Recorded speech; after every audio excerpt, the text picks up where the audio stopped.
Hello, Khaya. This is a reply to your video, Why South Africans Emigrate.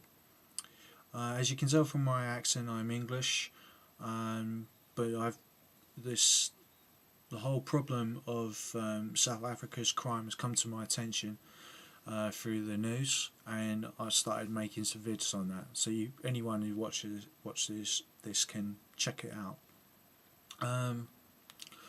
I know you don't think South Africa is perfect by any way, since you're an intelligent person.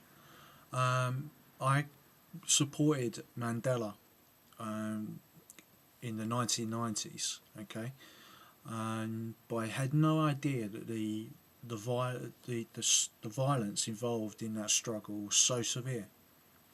Okay, during that time, 22,000 people were killed in non-related incidences, apart from the political struggle against apartheid. Now, I've done some research on this, and during apartheid, over 1,700 people were killed due to the struggle between apartheid and the ANC. Now, if you relate that to about the 5,000 people who were killed in the Troubles in Northern Ireland, that's still quite a large number, and it doesn't take away the pain from those people's families. But of that 1,700, 550 were killed in one raid by the South African Defence Forces on ANC encampment.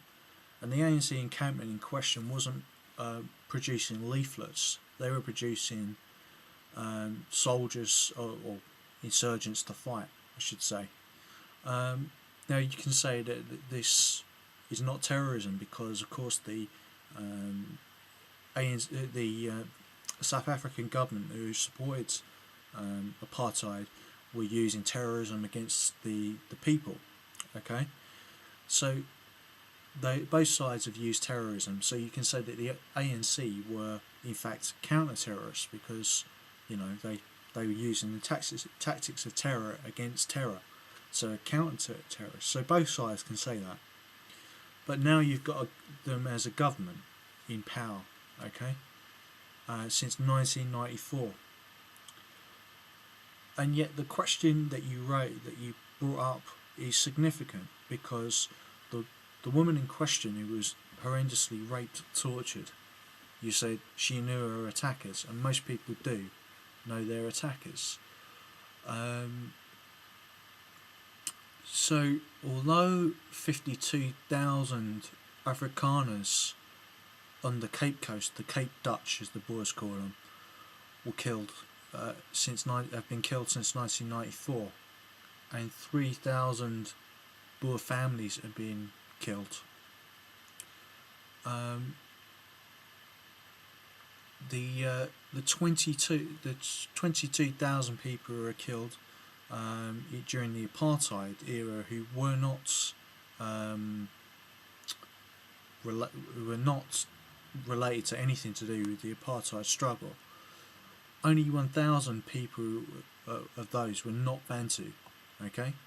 Now that's not a reflection on apartheid. It merely says that 1,000 of those people were San or Afrikaners or Boers, as the vast majority of those people who were raped, tortured and killed were from the Bantu societies of Zulu, Xhosa. Okay, so why? This is the question.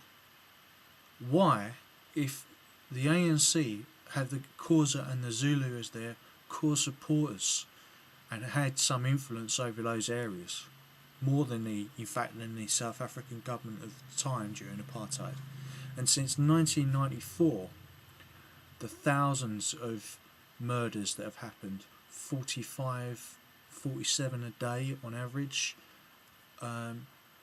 women being killed, rapes against people of all ages. Okay, the ANC have deep cultural knowledge of those places, and they have people throughout a network of people quite well developed, okay, because they were helped by people from outside South Africa to develop that network.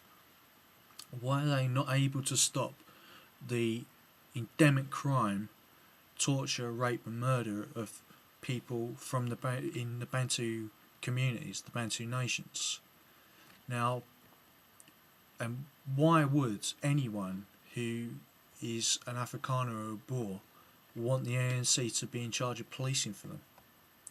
Now, where you talk about people having passports, it's not like going on holiday. These people, as I've said, the Boers have been in South Africa since 1652, longer than, arguably, than the Zulus. They have nowhere else to go. But it might be true that there are English South Africans who might have double passports, and probably less so the Cape Dutch. But that's more of a Kenyan and Zimbabwe or Rhodesian phenomenon of people having double passports and leaving. It's not like people with families don't just lightly think about getting their passport, getting a bag and flying off to Europe or America or Australia and just they are not given a house and they're not given a job. Okay, this has all come to attention from people who are South African who I know in my work. Okay, and it just beggars belief that anyone would want to trust a government that can't even, with its deep cultural knowledge, police the society, the base support. Okay, it's all very well and good having freedom charters, but if those freedom charters don't educate people to not do crime, and also to get rid of belief systems such as lead to muti killings, that's the removal of organs and use of them as medicine, which is cannibalism. There's no other word for it. That is cannibalism. It's wrong. Okay, but the situation in South Africa can't go on, and for a model to base any progressive South Africa on, I choose the European Union, because the ANC obviously doesn't have an idea of what to do with South Africa, because the leader of the ANC Youth League and other members of the government don't seem to know what politics is.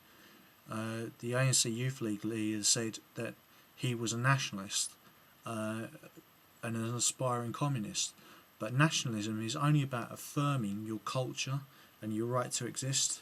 It's a transition, okay? And after that transition, then you set about making policies to make the welfare of your people better if you're a real nationalist, okay? But instead, in South Africa, people believe nationalism is an excuse to go on a constant violent revolution, which is basically has no meaning in the end, because nothing's produced from it, nothing productive, and no welfare's being produced. Okay, what you've got is the ANC as a group of families, and they're creating a basically primitive feudal system in South Africa. Now, as a model to go forward, use the European Union. You can have a common currency. The different states can, with their different ethnicities, the Boers, the Afrikaners, the Zulu, the Xhosa, can each run their own policing and economics, and have the capital of South Africa and the central government there to make sure that there's no problems. Okay? And that would be a very democratic way to go forward. Thank you for listening to my video, and enjoy your videos. Check out my channel, InfoCamp. Thanks. Peace.